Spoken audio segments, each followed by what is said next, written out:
Now for the all-critical extra point.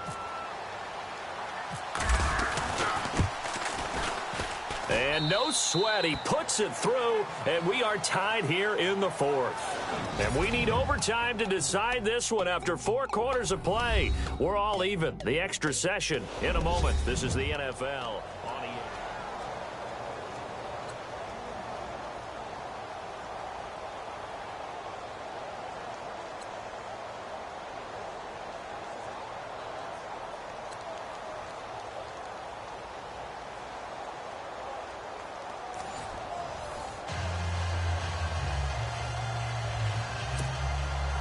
So a tie ball game here as the kick's away. This is taken just shy of the 10 here. And terrific field position here as they finally get him just shy of the midfield stripe. That's a pretty strong return to start this overtime. And you know that if you run some decent offense, you should have a shot at a field goal.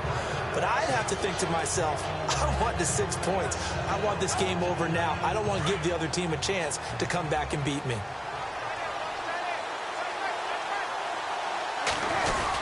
They'll start on the ground with Lynch. Give him 5 on the carry there, and it'll be second down.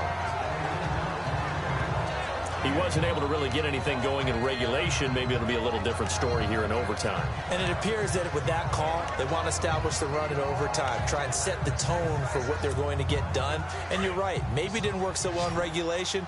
Overtime could be the charm. And by the way, yards count either way.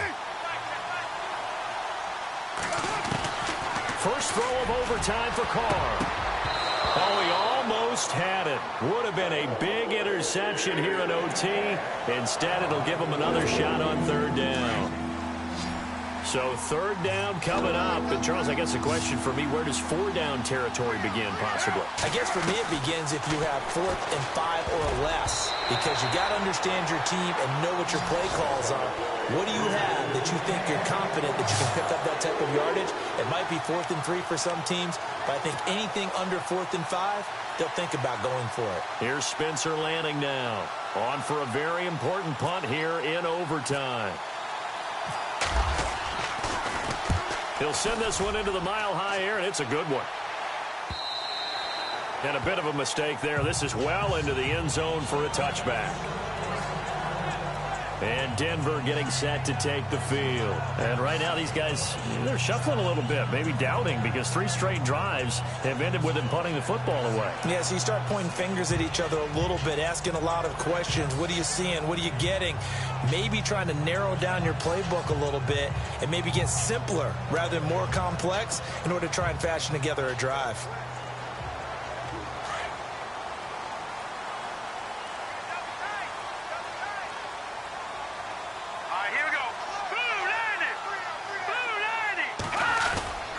Here's Anderson as they begin this series on the ground.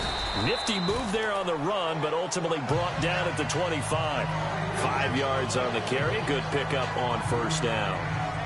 Partner, I think from our experience together, we have learned that most offensive coordinators are going to tell you, if I'm going to run the football on first down, I've got to get at least 4 yards. They got 5 here. They've got to feel pretty good about that one.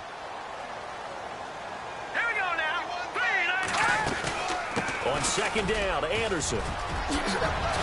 And he gets this one just shy of the 40. They'll mark him down at the 39. Give him 14 yards there and a Denver first down. At this stage of the game, the run-pass numbers are a little bit out of whack because most of their yardage has come through the air. But in a sense, that just sets things up for big runs like that because the defense might be a little bit off balance. They pick up another first down with that run.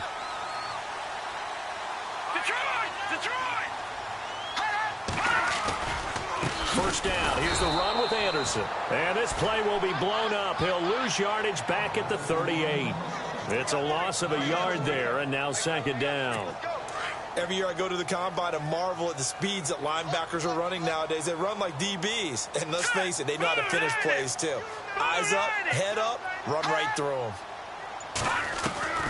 They'll try the air now with Simeon. Over the middle, that's caught by Taylor. And now the ball's out, fumble near midfield. And the Patriots have it.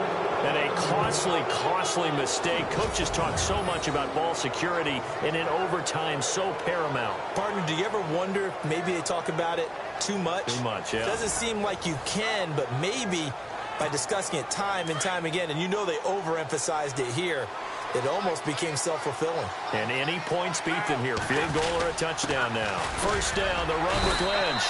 They give him 4 yards there. It'll be 2nd and 6. Tough running there. That's a hard-earned 4 yards. Yeah, those are the unsung kind of runs. They don't fill up the stat sheet, but they do set you up in good position on 2nd down. To throw on 2nd down. Carr. Oh, he almost had it. Would have been a big interception here in OT. Instead, it'll give him another shot on 3rd down. Another nice job there defensively. They really stymied their passing attempts, and it continues in overtime. And for them to do that, that means they've had to be cohesive on defense. Pressure in the quarterback's face. Good coverage of not just the wide receivers, but the tight end, the running backs when they try and slip out, and making sure they're at the point of attack. When the ball's in the air, they get there and help force some of those incompletions. Give him 8 yards on the play, and they pick up the first. So he hooked up with a veteran there, and in overtime, that's not a bad idea. Go with the age and the experience. Yeah, because sometimes the young guys, they give you the fresh legs and give you all that bounce. But in this type of a situation, sometimes those legs slow down a little bit as the enormity of the moment overwhelms them. The veteran guys, they tend to come through.